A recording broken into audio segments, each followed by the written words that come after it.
You're listening to Through Help and Back. Through Help and Back is a podcast focused on mental health, addiction, treatment, recovery, and all things related to personal improvement and wellness. Don't worry, we're not here to talk about problems without solutions, and we're definitely not here to talk about struggles without success. So come with your problems, leave with our solutions.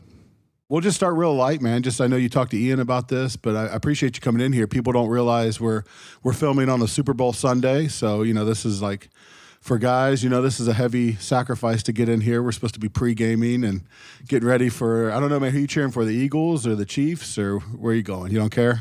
I'm a hockey guy, yeah. Okay. Yeah, who's your hockey team then? The Detroit Red Wings. They're not doing so well right now, but I'm still a fan. So I remember back in the day, you might not remember this. You're slightly younger than me, but back when the Red Wings and the Avalanche used to get it on, that was like awesome. Yeah. Oh, I remember. Yeah, I was a kid. It's Yzerman and Joe Sakic and those kind of Forsberg, those kinds of dudes. Yeah, for sure. Patty Waugh, and then you guys had an insane goaltender as well, goalkeeper or whatever you call it, goalie. Hasek, was it? Yeah. We had Osgood and we had Dominic Hasek. We actually had them together, I believe, one year. That might have been like 2008 or something. But yeah, we've had, Manny Legacy, Cujo, Curtis Joseph, a lot of like really good goaltenders. You guys are like an embarrassment, like the Braves, like just good pitcher after good pitcher after good pitcher. You know what I mean? It's like most organizations, they get like one of those guys and it's like they build a statue and you're like, we had a couple of them back there, So just a couple Hall of Famers walking around. So did you play? Like, did you grow up playing hockey and everything? Yeah, no, I actually, I started playing hockey. Well, I don't know if playing hockey, but I started skating when I was 3 years old. And then that went into hockey at age like 4 and 5 and did that all the way up until like middle school. And then for some reason, I just got into track. I was always playing in my brother's league. So I was like moving up in age. Maybe I don't know, see a lot of potential playing with like older kids or something. Yeah, no. So they did that a lot when we were growing up too. Like if you could play a little bit, they always wanted to move you up. And I think it's interesting this isn't really the topic, but from an athletic development standpoint, I think it's pretty swell. But I also think from a social standpoint, it's very interesting because then you're 12 years old, 13 years old in a locker room with like 16-year-olds.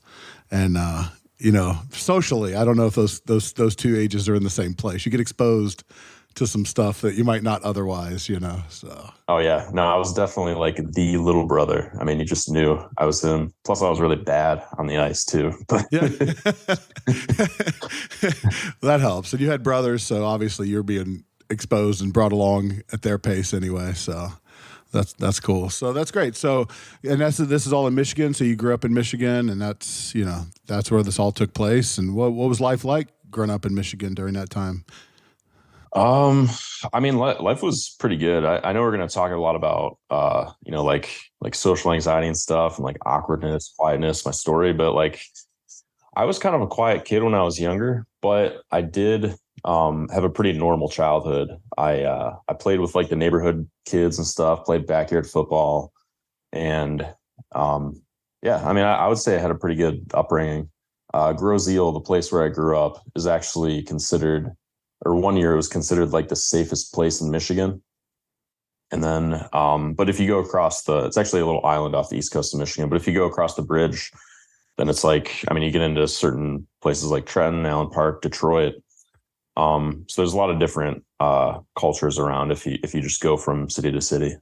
Yeah, the joke that was in my head there was like you guys beat Detroit and Flint, so that's like a high bar to get over to be the safest city in Michigan because you kind of like yeah.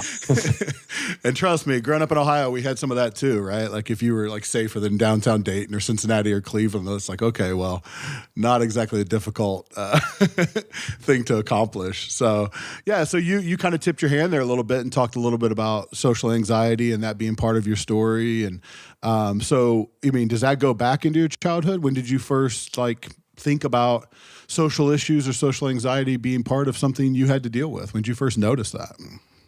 Growing up, like I said, it was pretty normal. I hung out with people.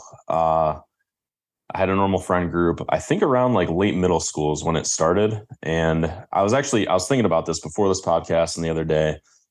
I was thinking like, where did it actually all start? I had like a natural inclination to be kind of quiet and introverted, but I think it started with just staying inside a lot, staying inside, discovering, discovering internet pornography was probably part of it. Also video games.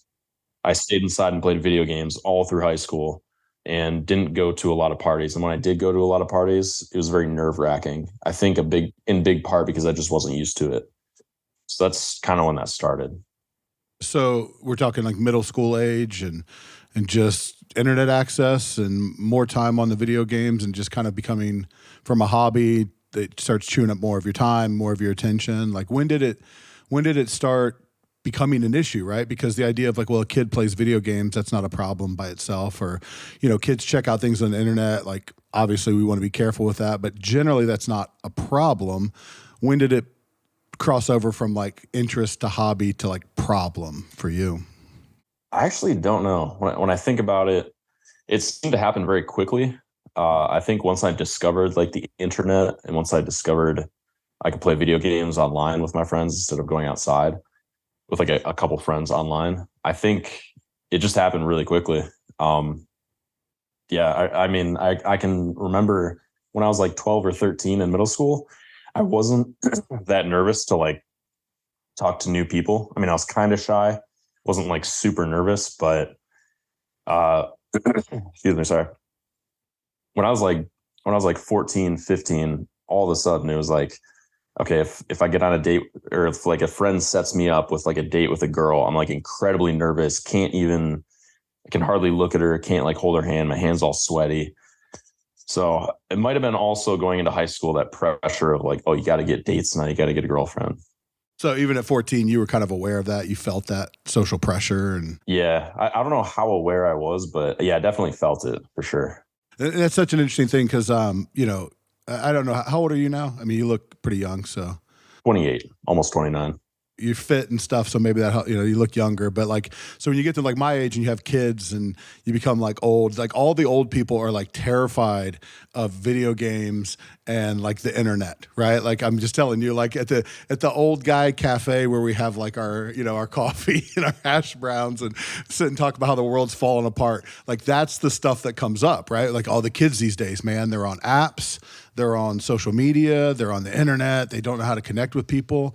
So it's like funny to talk about that from like an old guy perspective, but like you had some of that experience. Like it became real for you, like where that did invade and it did become a problem. Was there any warnings about that or awareness of that? Like did people talk about like that? Or is it just sort of like a naive time and you just kind of stumbled into it, I think I stumbled into it because during that time, I mean, I didn't grow up with a smartphone. I didn't get a smartphone until I was 18. So I had like, I think a flip phone or slide phone through high school that it took like 10 minutes to type out a text message because you had to like hit one button 3 times or whatever. Yeah, I remember that. Yeah. Yeah. But yeah, no, I think I kind of, like, I remember AOL Instant Messenger being a thing when I was in middle school. And then all of a sudden Call of Duty became a hit when I was in high school. I started going on the internet a lot around 13, 14, 15. I really think I stumbled into it. I think I was in the generation where growing up, like I didn't grow up with a lot of technology other than like N64, but like it got really, really complicated, like technology did by the time I was 18. Yeah, it's like Pandora's box kind of opened and we didn't really know that there were negative effects. It just seemed awesome, and convenient and easy. And now it's not taking 3 clicks. And I mean, you're talking to a guy who carried a beeper around high school, right? So like, I mean, it's true. So yeah, for sure. So when we talk about it being a problem, right? So I want to hear a little bit more about it because I hear nervousness and I hear anxiety and I hear, an adult looking back saying, yeah, this caused problems for me. But I'm interested in what, those problems it caused beyond like just kind of feeling socially awkward. Like, what was the cost? I mean, because there's a concept out there right now that people talk about cheap dopamine, right? So all of these things, you get a little bit of a dopamine hit, you get a serotonin uptick, sorry. So pornography is a big one, the gaming can be that. And there's a real sort of temptation with the cheap dopamine. Like, is it good for us to get that if it's not earned, right? So normally you go out, you go through the nervousness, you hold the girl's hand, boom, dopamine, right? You don't have to go through all that difficulty on the front end. So I'm curious as what the cost was for you, and, you know, what you were feeling outside of just that nervousness. Like, what problems did this create for you? Yeah, no, that's interesting. I got an outside perspective on, because I remember talking to a girl that I wasn't really nervous around. I was friends with her. And she said that a guy would text her a lot or like message her online a lot. But when she saw him in person, it was like the dude was silent. And that was happening a lot, I think, with shy people that I was peers with in high school. That was happening with me. So you're right. I mean, you do get a dopamine hit. I remember like getting text messages from girls and I'm like, sweet, I'm talking to this girl. But it's like, if you have a conversation over text message or like over text and you never see her in person, what are you actually getting? So the huge cost is like actual human contact. I think that's like the big cost. It's almost like you cost yourself those developmental opportunities, right? Which creates a deeper hole to dig out of, right? So I'm lacking some of that confidence, or I'm lacking some of those skills on the front end. You almost find a workaround, right? You find a way to get the cheese that doesn't come with learning how to do the maze, right? And so now you're even less equipped to do it as life goes on, and it's more required and more expected, right? Because you get older, it's sort of expected you would develop those social skills and be able to manage that. And you're like, I'm still a rookie here. I haven't gone through that developmental stuff. I had this idea when I was like 15 or 16 that when I was 23, all of a sudden I was going to be confident, because 23-year-olds are just confident, you know, when you're in your 20s. But when I was 22 and 23, I was still like nervous. So that kind of it kind of backfired on me, just like waiting like that. And just having this idea that I'll be confident when I'm in my 20s. But it's like, no, yeah, you're right. You have to you have to actually develop it. So at around 22, I kind of had to go into overdrive developing those social skills. Well, I'm glad you went there, because that's what I was curious about next, was sort of like, you know, because you don't seem excessively anxious or shy or nervous right now. And so obviously things have changed for you. So what was that process? What did you do about it? And like, what triggered you to like, okay, I've got to do something about this, you know, like how did it change? Well, it started, I mean, when I was like 17, 18, 19, people were calling me awkward. And I was just like, okay, I guess I'm awkward. And then we can get into that, like the self-acceptance around 19, because that was actually a big part of my journey. But when I was like up until 22, I realized that I really didn't have social skills, and I was very, very anxious in social situations. And the thing that put me over the edge was like, or that made me make a change, was just being 22, studying to be an athletic trainer. I'm almost graduated, and I'm like making athletes uncomfortable because I'm working with like the softball team, massaging their shoulder, and I'm really shy about it. And they don't feel like I'm comfortable doing it. Like I'm just uncomfortable around people, like working with people. So I was like, damn, if I'm going to be an athletic trainer, or if I'm going to have a job where I'm communicating with people a lot, my life's going to suck. Like, I mean, I have a brother. He's probably going to get married someday. I might be his best man speaking at the wedding. I don't want to like have a panic attack speaking in front of people. So something's got to change. I think I saw that future, and I was like, I'm not headed down a good road. I need to build social skills. So that's what then propelled me to start facing those fears and starting to get over it.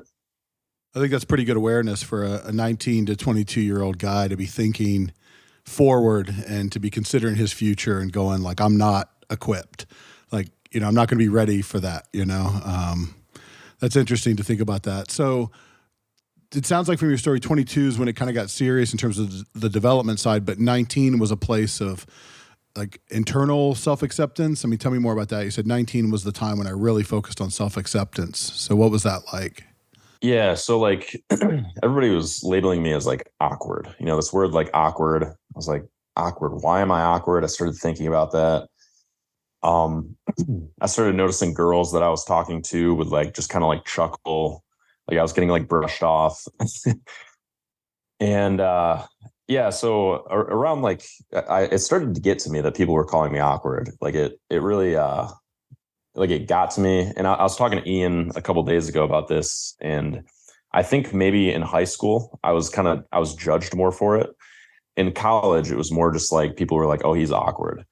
So around 19, the self-acceptance was, my friend showed me this YouTube channel. He was like, dude, stop beating yourself up about being awkward. He showed me this YouTube channel of one of those pranksters, those YouTube pranksters that does like awkward pranks. And this was kind of an awkward guy. That's why he did the pranks, because it was just funny for him to put himself in social situations and be awkward, like randomly holding people's hands and whatnot. Yeah. So I was looking at that, and at the end of the videos, sometimes he would get a girl's number. And I was like, this dude's like awkward though, and he's just getting girls' numbers. So I started to think to myself, well, maybe there's nothing like wrong with me. Maybe I can just accept the fact that I'm awkward. It's just who I am. And that was a big turning point for me, because then, I could just be awkward and it was fine. So was it about seeing an example of somebody else who was awkward and they're doing okay? That was like, I'll be okay. 100%. Yeah. It gave me like permission to be awkward almost, because somebody else was doing it and they were fine. And then, yeah. I'm interested in that though, on the labeling side, because I think identity is such a huge piece of this whole mental health puzzle, right? And so how we identify, I think winners find a way to win, right? Like if you see yourself as a winner, you're going to win eventually. It's like the old like Abraham Lincoln story. Like he lost every election all the way up and down the line and was like fired from all these jobs. And I don't know, he like screwed everything up until he became like one of the greatest men like in the world, right? And I think the inverse is true too. I think we have to be very careful with labels, because if you see yourself as a loser, like you're going to find a way to lose. Like I think there's nothing more powerful to our brain than to say, I knew it, right? Because it gives us a sense that there's order, that we've figured it out, that we can kind of see around the corner, and it's very comforting, even if it's bad for us, right? So like if I identify myself as a bleep up or an I'm no good, once I get that confirmation that I'm not good, it's like I knew it, and that's oddly comforting. You get the dopamine thing. So I want to talk about that labeling a little bit. So when people were like throwing that label at you, because you said something like, I wondered why I was awkward. Did you ever challenge it? Like, I wonder if they're right, or did you sort of just accept the label? I accepted it because everybody was saying it. I don't think I accepted it at first I accepted it as an identity. But then later on I realized I could get less awkward by building social skills. But that is very interesting what you said, because I do notice a lot of people, if we get into like social anxiety, I do notice a lot of people, if I'm on the comments of like a YouTube video or something about social anxiety, some people will say, yeah, I can't go outside because of my social anxiety. And they identify with it and they're like, that's why I can't go outside. And it's like, in my head, I'm like, well, no, you have social anxiety, but maybe if you go outside, it would get better. It would start to go away. Yeah, no, absolutely. And I think that's a huge thing with in my generation, we started attacking the stigma of mental health. Like it's not okay to like target these people or disparage people for having mental health issues. Like we all have mental health issues and we should talk about it. One of my fears is that we've talked about it so much that now it's almost like a new identity for people. They can embrace that, right? Because when you're 14, 15, 16, you're just trying to figure out where you fit and, where do I belong and that kind of stuff. And if you belong with the people who have anxiety or depression or things like that, that's something that you can deal with. But it's a transient condition. It's not who you are. But I see people carrying it as a label, right? Like I can't go outside. My anxiety won't let me, or I'm, somebody with anxiety. And so it almost becomes a self-fulfilling prophecy, right? Where they just have to reinforce that label. So, you're getting that feedback from multiple people. Why do you think you did get that feedback from multiple people? Was it just the gestures and the behaviors, or what were you? Because it's interesting, that relationship too, that people were picking up on your awkwardness, right? Because as an awkward guy, you probably didn't want people picking up on much, but they were picking up on the awkwardness. So why do you think they were dialing into that? It's funny because when you meet like a really nice person who is kind of gentle and you don't want to say something to them that would hurt them. Yeah. Like Ian, he's a nice guy. That's how I think about him. Yeah, so we don't want to hurt somebody like that. And sorry, Ian, but we protect Ian at all costs. Yes. But I think like a lot of the people at college, they didn't really realize it was going to hurt me. Like, I don't think they actually thought that. I think they were just saying it because like I actually was awkward, you know, like I would walk in to a room. I'd be like, so, hey guys. So, you know, I was like awkward. So that's why they were saying it. And I think, yeah, they were just saying it matter of factly. So instead of like shy, which would have been a more benign label, you get hit with awkward and it's like something's wrong. So you found an example of another guy who's awkward and he's doing okay. That helps you get to a place where like, okay, so what if I am? I can accept that. Like I still have options. Life can still be good for me. So, how did things start to change for you then? Was it just the simple acceptance that kind of allowed change to happen, or did you do things actively to create change for yourself? That's a good question. I think it was both because once I was like okay with being awkward, I lived in a co-ed dorm. So there were people everywhere. Oh, that's not gonna flare up your awkwardness at all. That's gonna be great. There's just Yeah, like, no. it's a perfect environment. Perfect. Yeah. So I had girls living across the hall from me. Um, and they already knew I was like kind of awkward, but like, yeah, once I saw that YouTuber now, like, okay, I'm accepting myself. I remember like walking over to their room and I just like, you know, instead of, you know, shyly just being like, can I say hi or can I not? Like, are you guys like, I just like popped my head in. I was like, hey, what's up? What are you guys doing? And then I just started talking and I didn't really care if I was awkward. And then they invited me in. I think they just sensed that I was chill and I was now just, yeah, I was more chill. I was definitely accepting myself more. And there was one night actually where I went out. Normally, I relied heavily on alcohol in college to like feel confident. Um, but this particular night, I was like, you know what? I think I'm going to stop drinking. We were drinking like boxed wine or something really cheap. And I had like maybe 2 or 3 drinks. I was just slightly buzzed and I like stopped myself and I was like, that's it. I don't even need this anymore. And I like go out and I'm like walking up to girls at this party and I just walk up and I'm almost mimicking the guy that I saw on YouTube. Yeah, And of I'm just like, course. yeah. And I just walk up and I'm just like, hey, do you want to go on a date with me? And the girls are like confused. They're like, what? You're just going to ask me that? And I'm just like, yeah, sure. I just like embrace it. And I did that like a couple times, no matter what happened. I ended up getting like, from what I remember, I think it was like 6 or 7 phone numbers that night. Not all of them texted back, obviously, but still, it was like, okay, I was getting girls' phone numbers.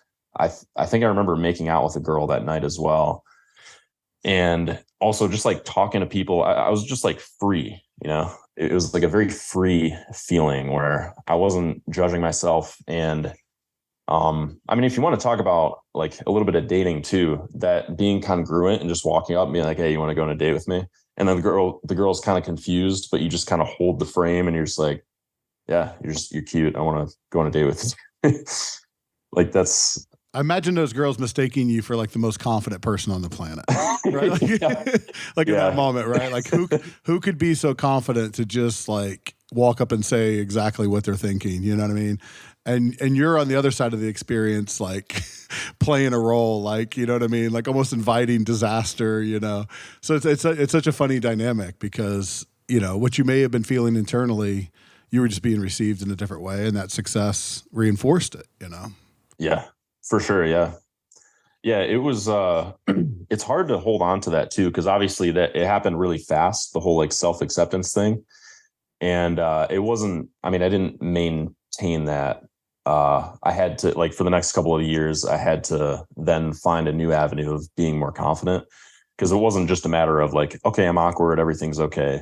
I accept myself. Then it was like, you know, there were more hurdles after that I had to start facing. Well, let's talk through that a little bit because I think, you know, one of the things that's the benefit of this podcast is people who are listening who may be struggling with the same stuff. I love it when they get little tips to try, right? And that may be one is like, hey, you know, just put yourself out there, accept your awkwardness, lean into it, right? You know, Albert Ellis, who was the founder and developer of rational emotive behavioral therapy, crippling social anxiety. So he would take himself, kind of a similar story. He, you know, took himself to the train station and I don't know what the time frame was. It might have been every week. He had to like ask 100 girls for their phone number, right? And he was like, he would get like 3, but he would like go home at the end of the week like that was the greatest week ever. I got 3 numbers, right? He noticed he didn't think about the 97, no's. And this is a guy like I can't speak to anybody, right? So that's one of his famous stories.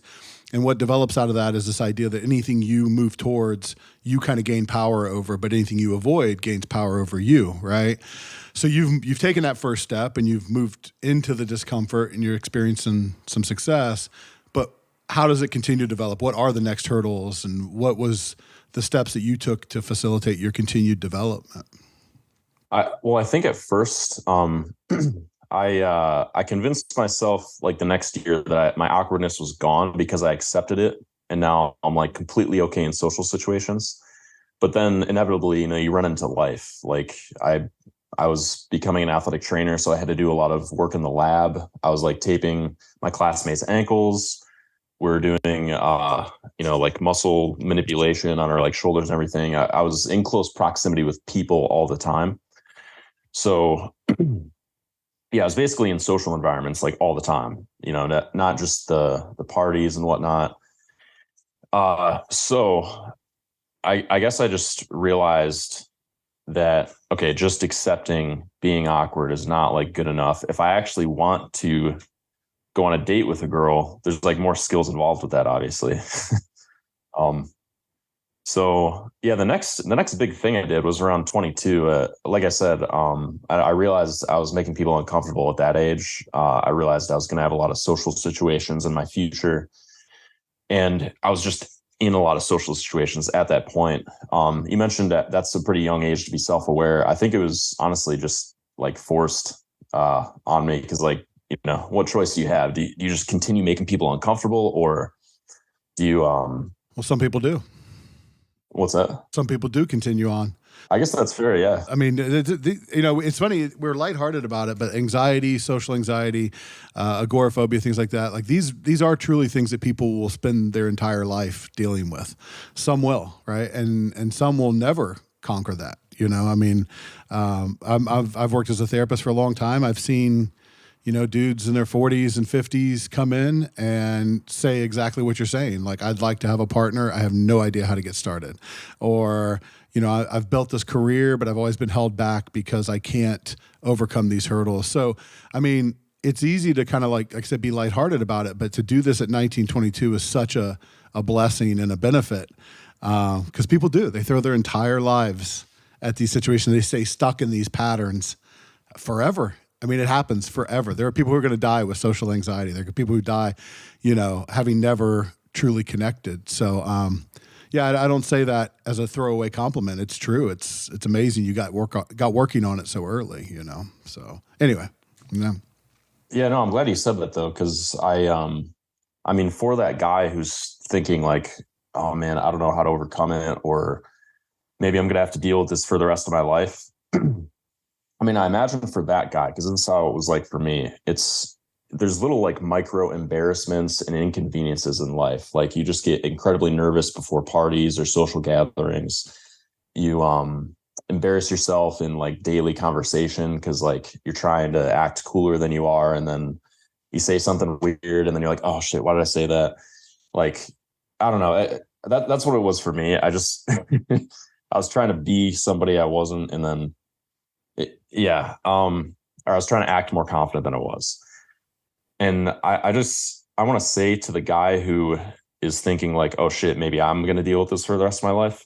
When I started approaching girls on my college campus at 22 and just putting myself in more social situations in general, even like joining a public speaking club eventually, like it was embarrassing because like I would get up in front of the class at the public speaking class. It was actually Toastmasters.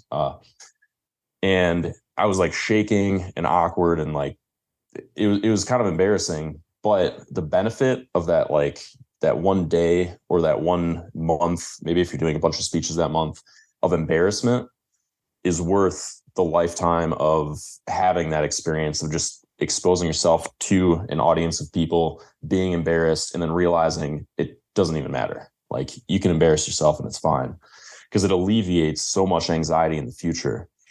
And when I would approach girls, another way that I would be open, this is when I was like 22, I would walk up And I was so nervous. The first thing I started asking girls was like, what's, my phone died. Do you have the time? Okay, thank you. Or, hey, do you know where Thank the you, goodbye. library is? Thank you, What's that? goodbye. You're like, thank you, goodbye. Like, Yeah, yeah, no, exactly. I got my answer. Yes. Sorry to Just like bother you. Sorry to bother you. run away as quickly as possible. Yeah. The next thing was just like asking for directions, but then I would start to like progressively overload, like in the gym.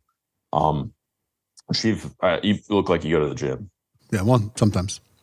Not as much as I need to, but yeah, if I had an athletic trainer, he'd be very disappointed in me, but I get in there sometimes. So, yeah. So there's like progressive overload, right? Where you're putting these, you're like putting more weight on the bar and then your muscles get bigger. That's almost like what I did with social situations. It was like, I'd go up, I would ask for directions. She would give me the directions and then I would stay for an extra second and just be like, hey, I really like your shirt, by the way. Yeah, have a nice day. And then I would move on. And then when I got a little bit more ballsy, then I started like just walking up and being straight up telling girls I thought they were attractive. And then if I could keep a conversation going for like another minute or so. Another thing I did was walked up and I was really vulnerable about the fact that I was working on my confidence. And like a lot of people don't realize you can just walk up to people and just be completely honest with them and just be like, hey, what's up? I'm looking to meet people. I'm trying to overcome social anxiety. I'm trying to be more confident. What's your name? What's your story? Like every single time I've done that, if the person wasn't busy and in a hurry, because sometimes you meet people that are just in a hurry or they're nervous themselves and they just don't want to talk to you. If you meet somebody who's outgoing, like I can't remember a single time when somebody wasn't receptive to that. Like, it's not like the perfect dating strategy. You're not going to attract a lot of girls walking up and saying, hey, I'm working on my confidence. I'm really shy. Some you might, but like overall, it's you being open and not being afraid to like be yourself. So that was a huge thing for me. It was just walking up and just being like telling people straight up what I was doing and then making conversation with them. Like, where are you from? What's your major? What do you study? And then that was like what really started killing off the social anxiety and I started building social skills too. I love that you made the gym analogy because I was actually sitting here thinking about that. Like, if you want to be strong, it's going to require for you to feel weak a lot, right? Because you put 100 pounds on the bar, you can lift it. You put 125, now you can't. You feel weak. You come back, your muscles have gotten stronger. Now 125, 150, on and on and on. But every one of those boxes that you check on your way to strong is a failure. You fail at the weight and you go do your accessory exercises and build up and then you come back, right? And I think it's the same thing in life with all of our endeavors. Like you want to be successful, like get prepared to fail like a lot and identify that failure as developmental, check marks. Like these are steps on my developmental, not failures. Like, you wash out, you can't bench 275 doesn't mean you can't ever. It means you couldn't today, and you continue development and you come back at it. The other thing that I think is a really important theme that you keep touching on is this idea of congruence. That the more that you were sort of honest about who you were and where you were in your process, the more favorable response you got. And a lot of your like washout stories are like, I tried to be somebody I wasn't, or I was pretending to be. And it's just so strange how, as humans, we have an ability to pick up on that inauthenticity and like, this isn't real. Something's not matching here, right? Like, he's trying to be a cool guy, but like he's staring at his shoes and like he just doesn't have the vibe. You can't really put your finger on it, right? Like, he's just not, this isn't true. And so they reject it because it's not true. And even a less cool thing to say, like, hey, I'm struggling with social anxiety and I'm trying to develop, would you help me? It's like, okay, there's a match. His body language, his tone, his energy matches, so I'm comfortable engaging with that. So I don't know, is that continued to be true for you as you've been more congruent and more honest about where you are in your process and what's really going on with you? You continue to get those favorable outcomes and. Oh yeah, 100%. I mean, every single time that, like you said, humans, we underestimate human or people's ability to just like see us for who we are. Like, there's no hiding, So after 22, because like 22 to 28 now, that's kind of a long time. I have dealt with that problem again. And it was when I got into learning pickup, when I started learning some attraction techniques with girls. I started again, not really being myself. I think people have to be really careful with being somebody they're not. They have to be really careful learning things like pickup, or, what dating advice they take online, because I mean, I've tried a lot. I've gone out, I've talked to a lot of girls, I've talked to a lot of people, but whenever I come back to just who I really am and embracing who I am, like me, Troy, my life situation, who I am, and just bringing that to the table, that's when I actually have connections with people. And that's when people accept me and they feel comfortable around me, as opposed to, me just whether it's trying to act cool, trying to act like somebody I'm not, or exaggerating who I am. Before we go on, I want to say a few words about Anew Behavioral Health. Anew Behavioral Health is an outpatient provider of mental health and substance abuse services in Ohio and New Hampshire. That means that Anew can successfully treat mental health and substance abuse issues or dual diagnosis if you're struggling with both. Their integrated approach allows for them to successfully address issues related to anxiety, depression, addiction, trauma, and really anything that stands between your life and the life you could be living. You really cannot bring them an issue that they have not successfully treated. They have also solved one of the biggest problems for people seeking help. They have a dedicated team waiting to hear from you at helpnow@anewbh.com. If you contact them today, within 24 hours, you will have heard back from, wait for this, a real live person, and will also have your first appointment scheduled at that time. So how do you contact them? Well, if you're in Ohio or New Hampshire, you're probably close to one of their local locations. You're welcome to go in. If not, you can always reach them online at anewbh.com. And if you're interested in services for you or loved one, use that address, helpnow@anewbh.com. A lot of your benchmarks, this is just sort of an observation, but like a lot of your benchmarks that you're sharing tend to have something to do with, connecting with girls, like opposite sex, and being able to build relationships. I'm curious as to like sort of how that develops as the focus, right? So is that because I struggled to connect with girls early on, that now being able to is a big benchmark and an obvious benchmark of progress? Do you think it's influenced by the early issues with like internet and pornography? Do you think that feeds into it? Like, this is what a confident, successful guy looks like and can do? Or do you, or is there a third option I'm not thinking of? Like, where did that focus on being able to connect? You said pick up, being able to form relationships, dating. How did that kind of become the scorecard or the way in which you measure your progress? Like you said, you're married, right? Mm-hmm.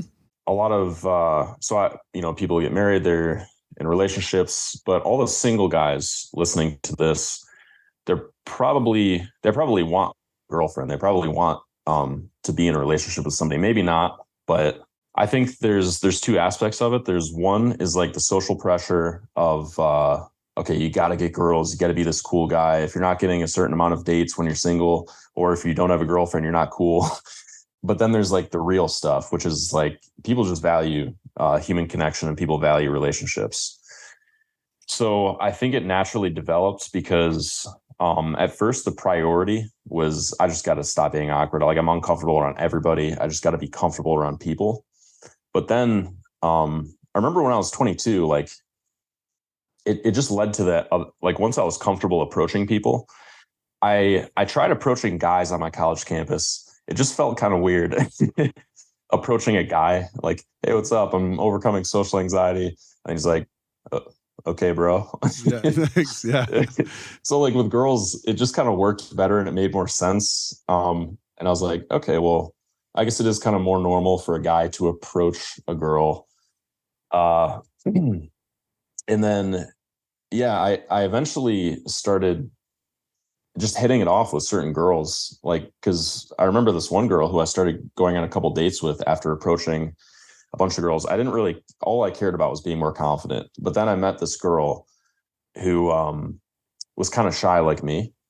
So that opportunity kind of arose in front of me where I now could connect with somebody who was kind of like me, kind of on my level. She's kind of shy too. And we just naturally hit it off.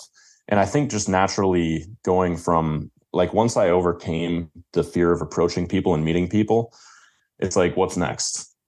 I could make more friends. I could start getting dates. And I started to try to make more friends like in class at parties and stuff. But when it came to approaching, it was like, it just makes sense to approach girls. And if I hit it off with one, just try to get a date.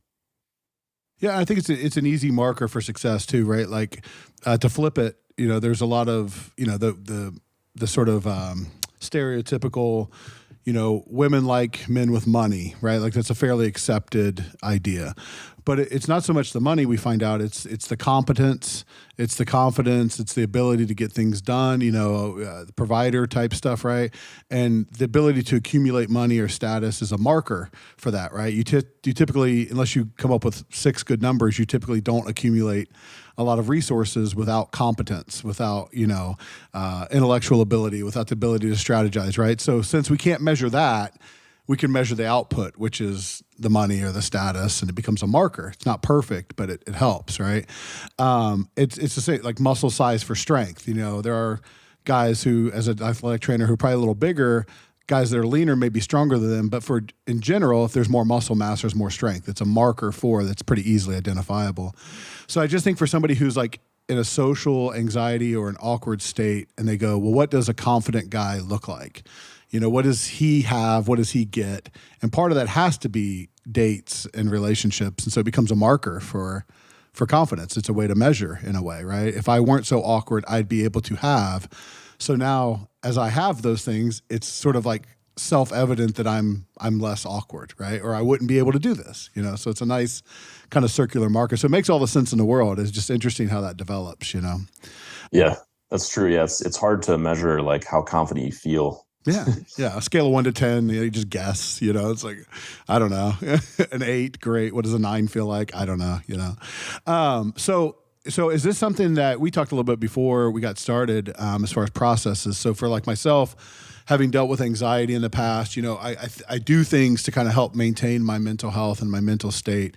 But I often wrestle with this idea of like, am I cured of anxiety, or am I just better at managing it and feeling like I'm in a more consistent state? So as far as your status, do you feel like you're over this social anxiety? Do you feel like it's still a work in progress? And if it is, what do you do to kind of maintain that progress? I feel like I feel like I've conquered social anxiety. It's kind of weird. I still get anxiety in certain social situations, but like generally speaking, social anxiety, I feel like I've conquered it, because if you take me and throw me into a bar right now with all new people, a group of new people, like I could just walk up to them and just introduce myself, no problem. They might like me, they might not. I might say something stupid, I might not, but I could walk up to them, no problem. But if you were to take me right now and put me in front of an audience of like an auditorium full of a bunch of people, and I'm speaking on a new topic, I'd probably be really nervous. Or if you put me in front of a celebrity that I look up to or something, probably be nervous. So, yeah, I guess to answer your question, what do I do to like maintain, or I've struggled with this, like going out, and stuff just like comes up. Like I got pretty confident at getting dates with girls, but then I wasn't so comfortable like getting intimate with them. Or even having like intimate conversations, like being very open and having an emotional connection. That's actually something that I've had to work on in the last year, was telling a girl like really how I feel about her, like telling a girl that I like her, and risking her not feeling the same way about me. Because, as a guy, you have to understand that the only way that you're going to have an emotional connection with a girl is by showing her how you feel about her. But at the same time, if she doesn't feel the same way, there might be heartbreak. So in order to get those really good feelings of an emotional connection, you have to deal with the fact that there might be heartbreak with that if it doesn't work out with her. So it's situations like that where I try to get a deeper connection with somebody that I'm seeing, or even in a friendship, or put myself in like more intimidating social situations, which is still, I guess, kind of a challenge for me. Well, this podcast, I don't go on a lot of podcasts, so this is maybe one. So thank you. Well, I think you're doing great. How do you feel doing it? You feel like you're conquering this, and yeah. Yeah, no, I feel good. I kind of came in. I usually come into new things with an attitude of like, all right, well, whatever happens, happens. I'm going to throw myself into the situation and do my best to provide value, but like see how I react. Just observe it. That's an interesting comment you threw in there. Do my best to provide value. Is that a strategy? Is that a mindset? Because I think that's actually very astute. If you go into situations trying to extract and get what you need out of it, you're in that constant tension between lack and accomplishment, right? Like I need this, I need this, I need this, and I don't think need works out so great. I think want's okay. I think need's dangerous. So how did you develop that provide value outlook on things? Because I think that's pretty smart. Um, I think marketing myself on Facebook definitely made me realize that you have to provide value, but also just, talking to girls, talking to new people, you, you have to do something to add something to their life, whether it's just an interesting experience or just bringing yourself to the table.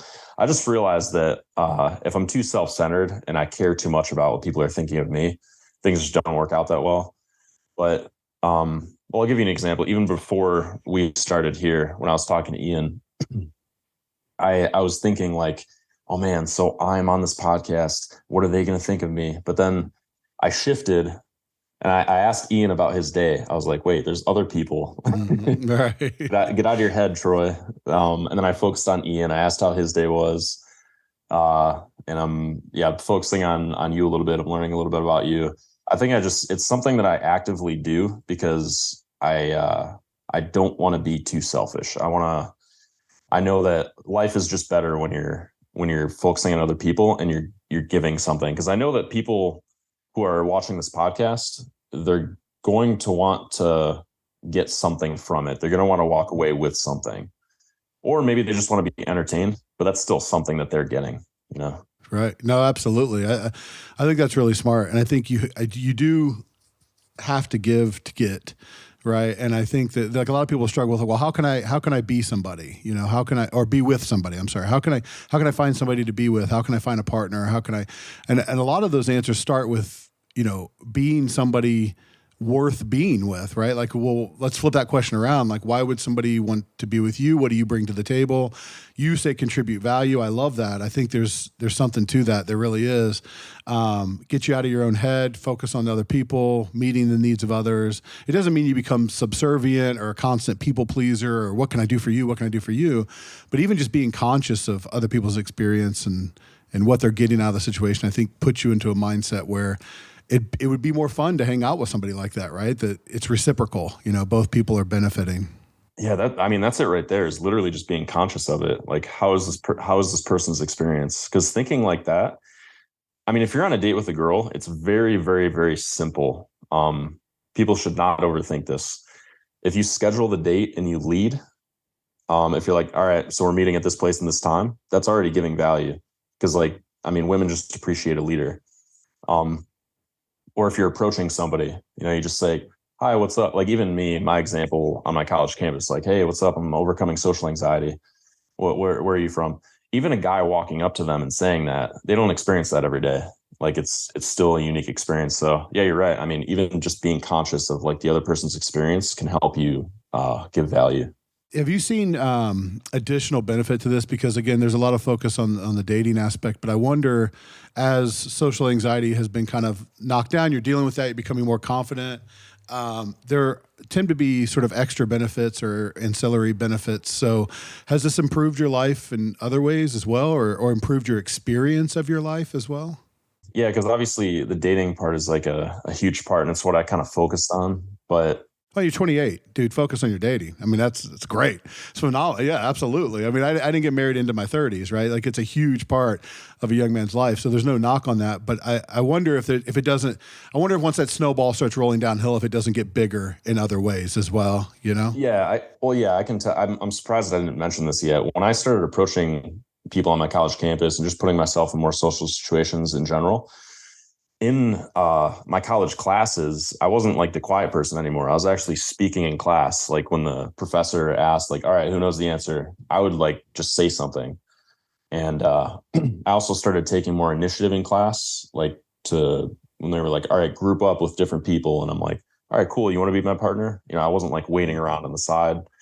So it definitely bled into other areas like that, like the classroom or at my job when I eventually became an athletic trainer. Yeah, I felt pretty confident. I didn't feel like I had to try to be confident anymore because I had done enough work already where, I could just kind of chill out and I was comfortable around people. Also, I think it kind of helped with moving to Missouri a year and a half ago when I started working on this business with my friend. He like he persuaded me to move down there. I reached out to him on Facebook. I don't know if I would have done that if I had never like done all this work to become confident. Reached out to him. We had a bunch of video chats, and then I moved down there.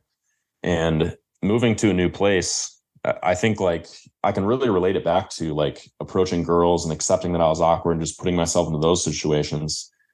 That really like carried over to now it's like, okay, well, I can take this internship in Philadelphia. I went to Philadelphia for 3 months on an internship at the end of college. Moved to Missouri. A couple summers ago, I moved up to around the Traverse City, Michigan area. And I didn't really have any fear about it. I was just like, all right, well, I'm used to throwing myself in situations now, so I'm just going to do it. Yeah, it feels like there's a real freedom that's developing. And another thing a 28-year-old guy should be doing is gathering new experiences, good and bad, right? You're learning what you like and you're learning what you don't like. And to do that, you're not going to do that from the basement, so to speak, right? You're not going to do that online. So you're able to put yourself out there in a variety of ways. And I think there's some real freedom in that because if it sucks, oh well, it doesn't shut down your life, but it could be great. It could be awesome. And you're never going to find out. You're never going to know unless you go. Right. And whether that means go over there and talk to her or whether that means go to Philadelphia, if you don't go, you'll never know, And so you're having a lot more opportunity to know now than you probably did at 17 or 18 or 19. So that's great. That's great. So do you find yourself in position to share this with other people? Do you work with people? Or is this sort of like personal development and then you sort of share that online? Like, how are you connecting with others in a similar situation or are you? So, well, I have a Facebook page, YouTube channel, and Instagram, which I use sometimes, but I put messages out to people, posts out to people that can help them. I've been a dating coach for the last like year and a half, but very, very recently, like this month, like 2 weeks ago, I created my own offer on just overcoming social anxiety, just being more confident because that's really my area of expertise. That's great. So yeah, that's kind of what I'm doing. Yeah, I don't want you to give it away because you said it's part of an offer, but what's the foundation of your approach? Like how do you get people started? How do you, what are the common like first steps that you work with people on to get them moving in the right direction? Yeah. So the first step is, well, I mean, I could talk about like my offer or the dating coaching that I've been doing for a year and a half, but both. Yeah. Either one you want. Yeah. Yeah. The first thing that I typically have guys do that I coach is, just get the volume in, like stop caring about screwing things up. Cause I noticed that people, specifically like people who want to get more dates, if they walk up to one girl and they get rejected, some guys are just like crushed by that. Dude, if you walked up to a girl and you had like a 10-second conversation and you've never done that before, I don't care if she like tells you to like get lost, like that's a win. Like she's probably not going to do that because if you walk up with a genuine intent and you're nice and everything. I love that, man. I want to stop you for a second. I love that measuring the small wins. I mean, that's such a huge part of what I try to do in my work as well. So like on the addiction side, I'll have guys who, using heroin every day of their life. I mean, just, long histories of drug abuse and self-abuse, and they'll try to stay clean, right? And they'll come back after a month and be like, it worked for a couple of weeks, but then I used again. And so I failed. And it's like, hold on a second. When's the last time you went 21 days without using? Like that's a miracle, dude. Like you didn't do that for years and you're going to come back to me on day 22 and say you failed. Like, no way. Like you've had so much success there. Now the work's not done, obviously. So I just love that you're measuring that in small doses, right? So you couldn't talk to girls at all. You had a 10-second conversation and I can imagine them like, Yeah, man. Like, whoa. No, yeah, man. It didn't go bad. Like you talked to a girl for 10 seconds. Like you wouldn't even approach a girl. Like this is a huge celebration. Like this is a huge marker of your success. I just as a people, as a humanity, I really think we need to get invested in measuring those small wins and making them big wins. And we've got to do a better job of supporting that incremental progress because people find ways to kick their own asses and they find a way to give up. We shouldn't let them do that, especially when they are making tangible progress. So I love that. Sorry to interrupt, but I'm really psyched about that because I think that's what's missing. I think that's great. So Yeah, absolutely. Yeah, that and those little wins, and like also not judging where you're at, because you can't, you can't hide where you're at. If when I was putting myself in more social situations, I couldn't hide the fact that I was shaking standing in front of this girl. That was just happening. But that was just data, it was observation. So yeah, the first stuff that we have guys do is like literally just approach, 5 people a day for like the first 2 weeks. Cause now then they know where they're at. Like they have data. It's like, can you keep like, maybe you are actually pretty smooth and you can keep like a 5-minute conversation going with the girl. Maybe you even got dates in that time. Or maybe you were so nervous and you were only able to say hi and then you like ran away. Okay, well, that's data, but now we know where you're at.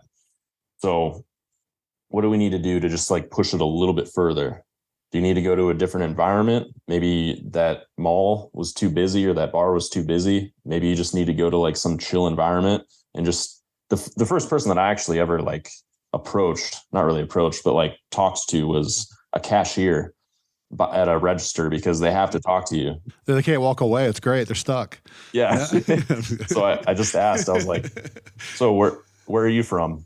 And it took a lot for me just to say, where are you from? But like, yeah. So that's the first thing that we have guys do is we put them in a situation that they can handle. And most guys can approach a girl. Yes, you're going to be nervous. It's going to be intimidating. You might stumble, you might shake, whatever. All that might happen, whatever, but you can probably still do it. Like if you've got 2 feet, you can move your feet in front of a girl and you can say words. So that's like number one. And then number two, if you have like peers or a coach or somebody that can give you some feedback or just yourself, you write out what went wrong. You got to look at like what's actually happening. You got to be very self-aware and observe like, okay, am I very tense? Can I loosen up a bit the next time? Or am I looking away a lot? Can I maintain eye contact? And that's kind of where the evaluation and the progressive overload kind of comes in. It's also nice because you're putting them in charge of things they can control, right? Like, you can choose whether or not to make eye contact in most cases. I mean, there are certain disorders that make it more difficult, but those are things you can control. You can't really control the reaction, but what are you doing? And I really love that you're approaching this as sort of like life as an experiment. It's not a failed experiment or a successful experiment. It's data, is what you said. It's just data. So we're learning as we go. So you don't really have to be so invested in the results. I think people in general are so outcome driven. You know what I mean? That it's like, if you get the easy dopamine, if you get the cheese without going through the maze, it's not a win. It's actually very detrimental to what you're doing, right? So if you do everything the wrong way and somehow get the date, one, it might not be a date you want to go on because it might be somebody who's saying yes for the wrong reasons. And two, you haven't learned anything. You haven't developed through that, right? But if you go through the steps and get a no, you still went through the steps. And so as a dad, I work with that with my kids a lot, right? My son plays basketball and it's like, how many points did I score? It's like, no. There's so much more to the game, right? Like my daughter is a gymnast and it's like, how many medals did I get? I'm like, no. Let's look at your scores. Let's look at your development. Like, what did you contribute? What did you develop? And it's hard not to be outcome driven because at the end of the day, a guy that talks to 5 girls and gets no dates, it's hard in that moment to be like, well, that was good. So I think that's your role to help them see the good in those situations. Are there any, again, for people listening, are there any sort of common mistakes that you would encourage, guys to be aware of or to be wary of? What do you see that people do to kind of get in their own way or to trip themselves up that maybe that they could avoid? Well, the first thing that comes to mind is I see 2 people that, do get success very quickly, and then people that really, really struggle. So the people that struggle are the people who that they'll go out, they'll try to be social one night, and they'll come back and they'll be like, oh, well, I went out to this bar, I met like 5 new people, but at the end of the night, I like didn't get this girl's number and I wanted to, and oh man. And then it'll affect them for a very long time. Like a week, they'll be like upset about it or something. But then this other guy go out and do the same exact thing. Like, yeah, I met like 5 new people. And I didn't get this girl's number, but like I almost did. Like, what can I do? Here's what happened. And then he'll like ask us, like, okay, here's what happened. What could I do next time? Like, why didn't I get her number? Was there not much of a connection? Or like what can you tell from this interaction by the way that I describe it? Like, what could I have done to actually get her number? And then the next time that he encounters a situation like that, a girl that he likes, that he wants to get her number, he'll remember and he'll improve. So I think the men that can be very objective and look at everything as feedback and data, they tend to have the most success. It's just like anything. Like if you're making a podcast and like you're not getting a lot of views, it's like, okay, well, what can we do? I mean, I don't really know that much about podcasts, but like I assume. I'll let Ian worry about that. I just sit here and talk. But no, it's like an experiment. You have to manipulate the variables, right? Like, let's change this. Did it make an effect? Nope. Okay, let's change that, that kind of stuff. So you get a microphone too. I mean, that makes a difference too with podcasts, just if we want to make a podcast example. Gotcha. Yeah. Well, I knew I had this for some reason. Ian brought it in one day, so I just started using it. So I sit down and do as I'm told, so it makes it very easy for me. One thing I want to talk about before we go, a lot of your work obviously is with men, I'm assuming with young men. So there's a lot of noise and a lot of kind of research coming out that young men in particular are struggling nowadays, right? There seems to be this, people like to throw big emotionally charged words, epidemic of and outburst and outbreak. But it does seem like, that young men are either experiencing different types of struggles than they have in the past. And the pandemic didn't help with this, the social isolation that came along with that. But there's also some mixed signals about what it means to be a man nowadays, and is it okay to be a man nowadays? So I kind of wanted to cut through the numbers and talk to somebody who had experience with that and has experienced that themselves. First, to just kind of reality check it. Like, do you get a sense that young men are struggling nowadays more or less or differently than they have in the past? And if so, what are those struggles? What are you seeing that's affecting young men right now? What are they struggling with? I mean, you mentioned like masculinity. I think taking the lead, like just being the guy to be like, all right, guys, let's do this. Like in your friend group, like, let's go do this, let's go do that. Or just speaking your mind. I think a lot of guys struggle with speaking their mind and communicating their thoughts, because I can relate to this. Like if you hold in a thought for too long and you're just like, yeah, no, I agree with you. I agree with you. I agree with you. Then the anger builds up and the resentment builds up. And then all of a sudden you explode. You're like, okay, you know what? I actually thought this the whole time. Yeah. So I think a lot of men are afraid of speaking their mind because they're afraid of backlash. But what I know about like talking to, like a lot of people are afraid of criticism, right? From other people. I know that when you speak your mind and you don't get emotional about it, you just say what you want to say. There's going to be if somebody disagrees with you, they might get emotional. There might be backlash. But if you're open-minded to and understand them, but if you hold to what you're saying, I mean, a young man like talking to a girl, if you say an opinion, she might give you shit about your opinion. She might like be like, oh my God, you actually think that? And then, but if you hold to it and you're just like, yeah, I think that. And you don't back off. You don't like change what you're doing to try to please her or whatever. Or, like if you just hold to your opinion, but like I said, also stay open-minded to her. Holding to your opinion, I think is where a lot of guys think that they're being toxically masculine. Maybe I'm not an expert on this, to be honest. No, it's okay. No, that's what I see is a lot of men are just afraid to speak their opinion. They're afraid to hold to their opinion because they don't want their girl to leave them. They don't want other people to like react emotionally to them. Like I can see a guy listening to this and being like, oh, I want to go approach a bunch of girls, but I don't want to be weird though. Like, isn't it weird to go like approach 5 girls at a bar? It's like, well, it doesn't matter if it's weird. If it's good for you and you know that you're building yourself into a better man, then it doesn't matter what anybody thinks. Like, go and do it. And like, if your intent is pure, like, I'm building myself into a better man, I'm trying to make the experience of the people that I approach better, I'm like bringing something interesting to their lives, then that's what you need to remember. I think people are very affected by other people's opinions. Yeah, and the old joke there is, if you knew how little they actually thought about you, you probably wouldn't be. But there's that concept of imaginary audience, and it's hard to shake. Like you're the main character, right? And as you're walking through the grocery store, like everybody's looking at me, and it's funny, if you had their perspective, they might not even notice. You know what I mean? But we carry that burden of the imaginary audience. And I full disclosure, you put your hands up and said, I'm not an expert, so we're not holding you to this and saying you have all the answers, but it's interesting when you talk about the masculinity part. And I am really curious about that because, earlier in the podcast, I think there's social pressures that play a role here. And there's social pressures, obviously, to the social anxiety, right? I'm supposed to be a certain way. I'm supposed to act a certain way. If I'm not cool. I can't talk to girls. I can't connect. If I can't connect, I can't form intimacy. If I can't form intimacy, I'll die alone. Oh my God. It spirals out of control really quick, right?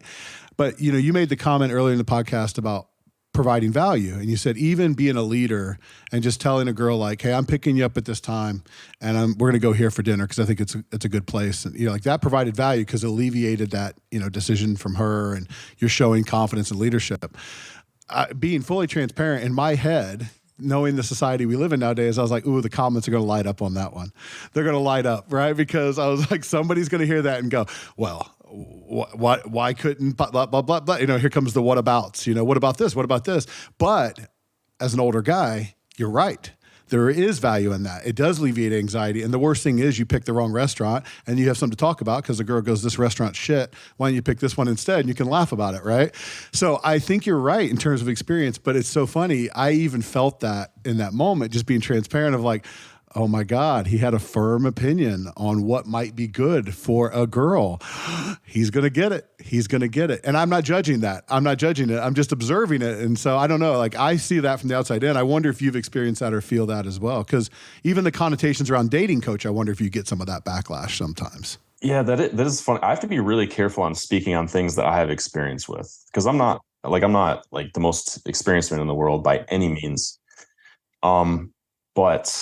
But you have your experience. You're the most experienced person in the world on your experience as a 28-year-old man in this world right now. So there you go. Yeah. So I do notice a lot of the backlash that people get when they're like, when they really lean into that, like if they're like, yeah, men are the only leaders in a relationship. And then like, the comments are like, wait, no, women can be leaders too. Are you saying that men control women? Like it's all, it gets crazy real fast when all I'm saying is, in my experience, in the last year or so, maybe 6 to 8 months, when I started very simply texting a girl and going, all right, what's your schedule? Okay, cool. Meet me this day, this time. She comes on a date with me, and then I buy the coffee. I sit down with her. I lead the conversation, and then I go, okay, it's time to go. Give her a kiss on the cheek, say goodnight. Ever since I've been doing that, more girls have been coming on dates with me, and more girls have been texting me after the date saying, I had a really good time. Thank you. It was very easy to come on the date with you. Like, thank you. I really appreciated that. So there is this idea where people are getting very defensive about the fact that men are controlling or whatever, but it's not really about being controlling in that instance. It's more about just making it easy for her and being a leader. Well, and contributing, right? You said contributing to the situation. I think that's a contribution. And it's so easy in the comment section or just nameless, faceless feedback to sling labels and to say, well, that's misogyny, or that's, patriarchal this, or that's 1950s that, and you're like, no, I'm just contributing. Like, I'm just telling you I like Chili's. Like, that's where I want to go. Like, you can say no. Like, I'm not, yeah. Like, I'm just contributing my experience. I've had a good time at Chili's. I like their whatever they have. I don't know, their appetizers or whatever, their drinks or whatever. I'm going to go there. Like, you want to go, and it's like you have the right to say no. It's just I'm contributing. Yeah, that's a contribution. And I think if we can frame that in that way as like contribution of your experience, contribution of your opinion, really a sharing of your past experience. Because if you've had good times at that restaurant or good experiences before, it kind of helps open the door for other things. So I don't know. I just think it's great. And I'm not trying to put you in a position of, the new Andrew Tate or anything. I mean, you got the haircut, but I'm not beyond that. I'm not like trying to put you into any kind of weird situation, but I am curious about that experience because I grew up in a different world, 20 years before that. And it was just different challenges. Right. And so I see this stuff emerging and I just wonder, as a 28-year-old guy in the dating coaching world, in the social anxiety, I don't want to say treatment, but you're working with social anxiety. I just wonder how that translates into your experience and how you feel that and if it affects you. So I appreciate you sharing your perspective on that. I wasn't trying to pin you down or whatever. So for sure. Yeah. Yeah. No, that's an area that's it's entertaining for me to listen to on like other podcasts. I'm still learning about it, but yeah, no, I gotta be, I don't know. Like I said, I like to stay in my lane as much as possible. Well, and we can live in the middle. People like everything, especially on the internet and social media stuff. It's like only the extremes tend to get a little traffic, right? Like it's always or it's never. Or the men have to always lead, or it can never, And so I think we can live in the middle. I think it can be sometimes, and like this is kind of good, and this is kind of good too. Like it doesn't have to be so black and white and absolute, right? And I would like to say too, just in that aspect, like I am seeing a girl right now who suggested we meet Saturday or suggested we meet a day. And I was like, yeah, cool. All right, let's meet at this place this time. And it was almost like a team effort. She picked the day, I picked the time, and we just made it happen. So I mean, team effort, man. You better be careful. You're going to get yourself in a real relationship here if you're not careful. That's that's what I live now in my marriage. It's a team effort all the time. I promise. So that's good. That's good. But take your time. But it's good. Tony, listen, man, I do got to wrap it up. We're over the hour. I'm having a blast. I mean, we should do this again. We definitely should. But I appreciate you making the time, especially on the weekend. Is there anything I missed, or is there anything you'd like to, leave for people who might be interested in learning more about what you do, or just, any kind of messaging you'd like to get out before we wrap it up? Yeah, I guess the final message that I want to say for any guys who are like struggling with, they don't really feel free, like that free feeling we described. They're dealing with nervousness, being shy. Yeah, like today, if you were to do something, the best thing that you can do after you get off this podcast is go outside and do something that is a little bit intimidating, like something that is a little bit scarier than you normally do. Like if you normally walk down the street and you don't make eye contact with people, make eye contact with people. If you normally don't have a conversation with that cashier, have a conversation, ask where they're from. If you've never approached a girl before and you're single, go approach a girl and just give her a compliment. Say you think she's attractive, be authentic. You'll benefit a lot from it. You'll feel like a man afterwards. No, I appreciate that, man. That's awesome. How do people find you? Facebook, Troy Soncrant. So TroySoncrant. Same name on Instagram. And I have a YouTube channel called T-Roy Self-Help Journey. I mean, yeah, I don't know, that's a little bit more personal. I have like more personal videos. I kind of do that for fun. It's got a good name. I was interested right off the bat. It sounds fun. So listen, man, I appreciate you being here and being authentic with us. As a man, some of this stuff is not easy to talk about, and you're obviously comfortable telling that story. And we've had a lot of fun, but I also want to be serious for a second and let you know that just like you found that YouTuber who kind of gave you permission to be awkward, like I have no doubt somebody's going to hear this and you've given other people permission to start their journey, to go put themselves in difficult situations, like to be okay with not feeling okay in that way. So I just appreciate that, because that takes a certain amount of courage and bravery to put that out there, right? Like, we play with the frame of what it is to be a man. You're supposed to have it together, have all the answers. There's a lot of pressure in that, right? To be a guy, to be a man, and get on here and say, like, I didn't have all the answers. As a matter of fact, I was lost, and life's a little bit better right now because I did these things. You're going to be giving other people permission to start their improvement and start their journey as well. So for them, I'll thank you, and I appreciate you so much for doing that. So I hope so, man. Yeah, no, I appreciate it. And thank you for having me on. Awesome. And as always, guys, I thank you guys for listening. Ian does a fabulous job. So check out the show notes. They're probably down here or over there. I don't know where we're supposed to put down here. I put down. Okay. So they're down here. You check out the show notes. You can find Troy and all of his content and then some vital links for the information that we've shared here today. The walkaway message, like Troy was saying, is to put yourself in that difficult position. 1% better every day. And that may mean being 1% more difficult or more uncomfortable today than you were yesterday. And then just like lifting weights and everything like that, progressive overload, Troy was talking about, it'll get easier. It's not that life gets easier. It's that you get stronger and better able to handle it. So start that development today. If you ever need any help, obviously you've had the sponsorship links, but Anew Behavioral Health is always there for you if you need help on that journey. Troy has links as well if you want his content specifically and need help in that way. And until you're ready to take that step, between now and then, just make sure and take care of yourself and take care of each other. Thanks so much. Hey guys, although Through Help and Back is an excellent podcast with a lot of great ideas, I do want to let you know that in no way is Through Help and Back expected to be perceived as or relied upon in any way as specific medical advice or mental health advice for you personally. The information provided through Help and Back on our website or our podcast is not intended to be a substitute for professional medical advice, diagnosis, or treatment that can be provided by your own providers. Do not use our content in lieu of professional advice given by qualified medical professionals, and do not disregard professional medical advice or delay seeking professional advice because of the information you have read on our website, heard on our podcast, or otherwise received from us. Although we love discussing issues related to healthcare, mental health, and addiction, we are not providing direct healthcare, mental health care, medical, or nutrition therapy services. We're not attempting to diagnose, treat, prevent, or cure in any manner whatsoever any physical or psychological ailment, any mental or emotional issue, disease, or condition. We are not giving you specific medical, psychological, or religious advice whatsoever. Please take care of yourself and take care of others as you always seek the advice of your own medical providers and your own mental health providers regarding any questions or concerns you have about your specific health or before implementing any recommendations or suggestions from us. These are ideas that have worked for other people. We think it's important to share them. We do not guarantee that they will work for you specifically.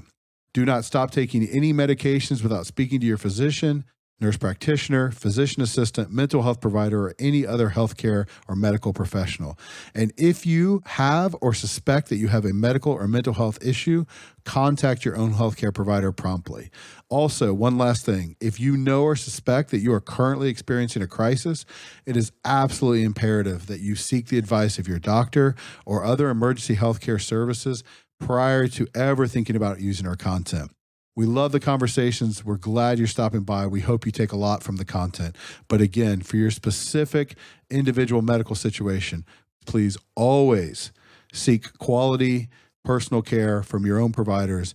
Do not let this information or this advice stand on its own. Thanks so much for listening.